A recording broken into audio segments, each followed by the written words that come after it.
But first, in a world where craziness seems to compete for attention, it's easy to focus on the immediate and become a bit complacent about the dormant. The media rushes from a 3-month obsession with the Chinese meddling to blanket coverage of coronavirus and then on to the perpetual fake news that's associated with Donald Trump. It's as if they think you can only concentrate on one thing at a time. That one thing, of course, being what they actually want you to focus on. Now, we know the media will censor or ignore what they don't want you to know more about. But it's not that long ago, and perhaps you might recall back in January 2015, when some Islamic fanatics stormed the HQ of a French satirical magazine and they slaughtered 12 people.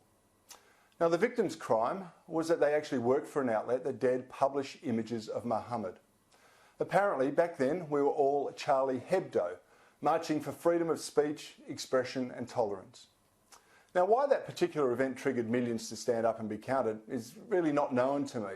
We'd previously seen hundreds of atrocities committed by fundamentalists in the name of Islam, and many of the newly minted Charlie Hebdos were actually happy to rationalise them away.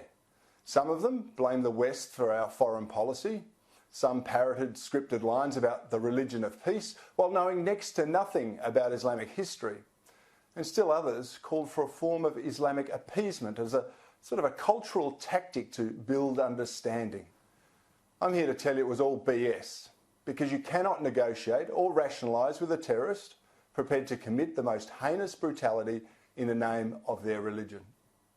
Then apparently it all got too hard for anyone to deal with, so the government stopped talking about the problem, the media pretty much stopped covering the problem, and the rest of us punters, well, many of us presumed the problem had gone away.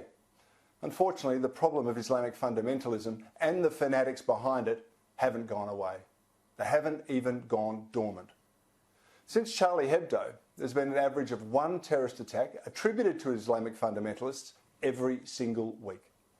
They've taken place in every corner of the world, including here in Australia.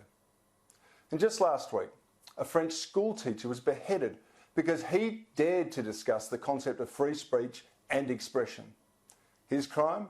Well, it was to use a picture of Mohammed as an example, even though he gave every Muslim student in his class the opportunity to leave. There was little outcry over the killing. There was no global march of solidarity. He was just another victim of the forgotten fundamentalism taking root across the world.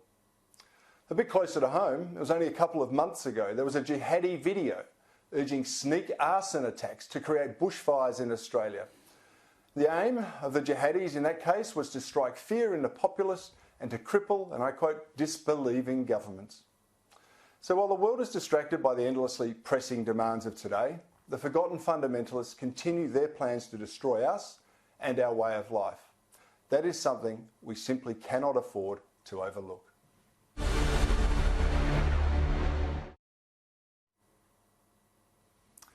Well, Tanveer, you've had a lot to say in the cultural space over many, many years. How do you respond to what I've labelled the forgotten fundamentalists? Look, Cory, I think you're right. I mean, like many issues that where you use the term dormant, and they have a way of exploding into public debate. We saw that with the protests around race in the US, and now in the last week or two, we've seen it explode in Europe with the beheading of this teacher, so an extraordinary crime. Probably not a surprise that France was at the centre. I mean, they have one of the largest Islamic populations, in fact, the largest Islamic population in Western Europe.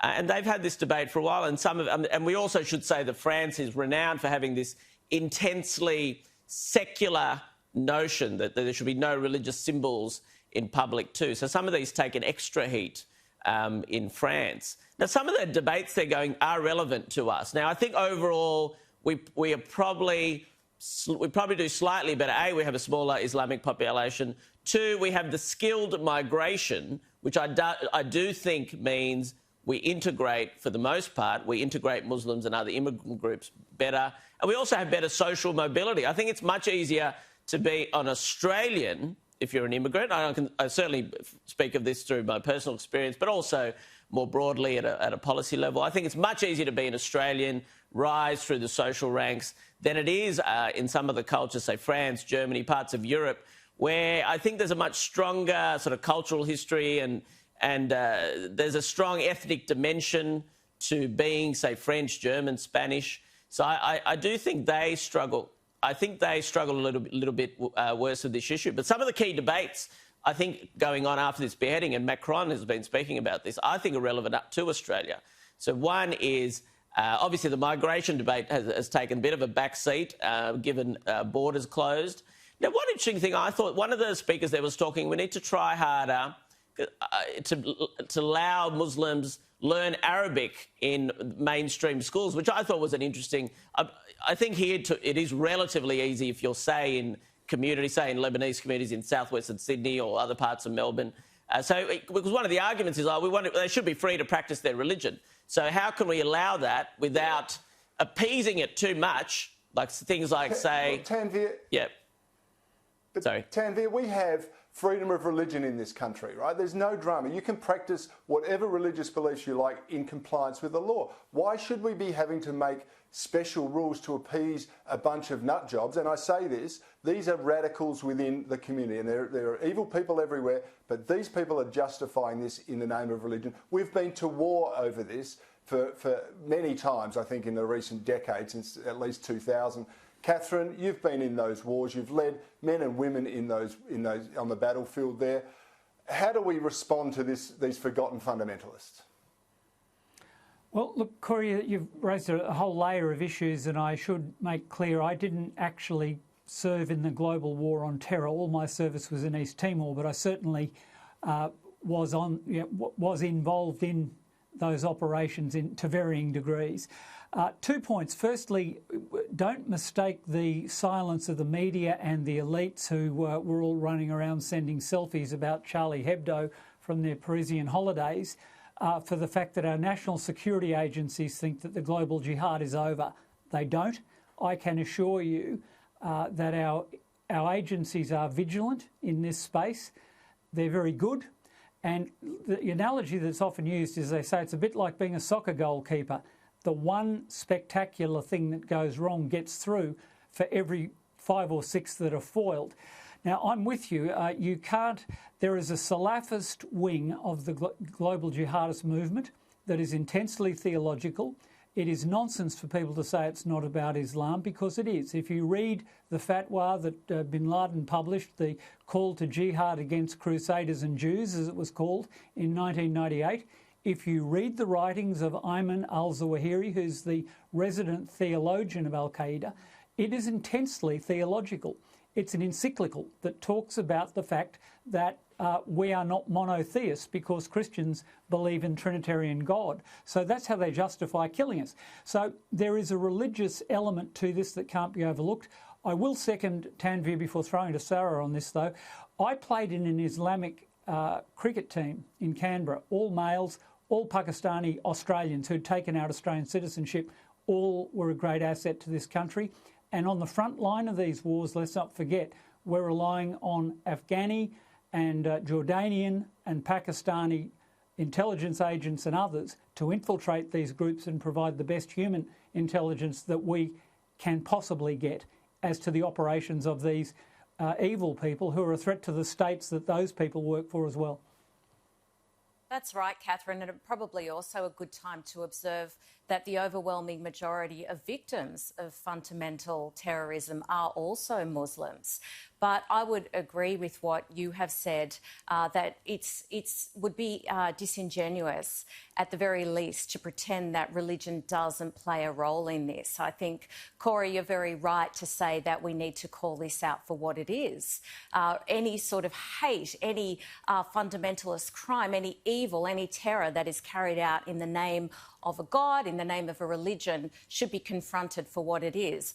I think that the attack last week, the beheading of that teacher, was obviously an absolutely abhorrent crime. And you say that there's been a silence from the media. I suppose it depends what media you're reading. I've been reading a lot of media coming out of France this week. And of course, it's, as Tanvir has touched upon, it's been an absolutely watershed moment there and has very much brought to the forefront a lot of issues that have been bubbling away really for the last last 20 years, but particularly since the attack on Charlie Hebdo in January 2015. Now, Macron has come out, and you might have seen actually just prior to this attack earlier in October, he gave a very passionate speech where he talked about Islam and said that he thinks that France could be the country that helps to form an Islam of enlightenment. Now, he got into a lot of trouble for that. People said that he was dog whistling by using the word enlightenment because he was suggesting that there's something particularly archaic about the Muslim faith. But of course, what he was really talking about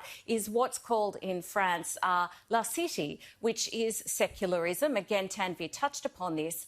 It's separate to what you talked about, Cory. You talked about freedom of religion that we have here in Australia, and of course so do other countries. It's enshrined in the First Amendment in the United States.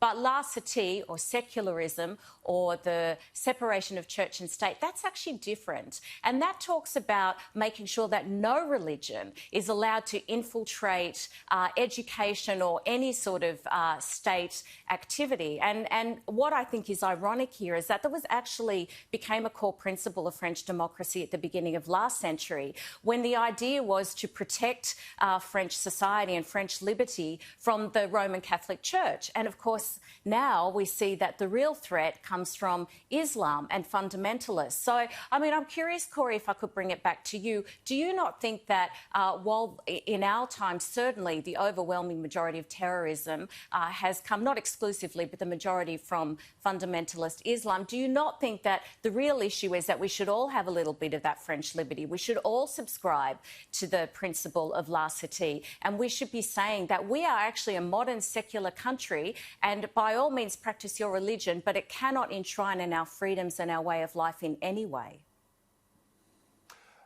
Sarah, I do agree with you. There should be a separation of church and state. I will take a little bit of umbrage because originally it was designed, that separation was to stop government from interfering in the churches, and perhaps conversely, the churches ultimately got a bit too powerful and were interfering in government. But, you know, we are seeing religious-based fundamentalism, we're seeing race-based riots, we're seeing all sorts of things happening all across the world, and people kind of get outraged for 5 minutes and then move on, and the issue doesn't go away. They never seem to solve it. And that's what my problem is here. I just think we have to confront or find a way to deal with this before it comes back onto our shores in a much stronger form, because they haven't gone away. And Cory, Tanvir, you've two got, points sorry, I think Catherine, we'd agree on is I think absolutely that. Sorry, Cory, go ahead. No, I want to hear what you say, but then I think Tanvir wants to say a few things. This is a very strong point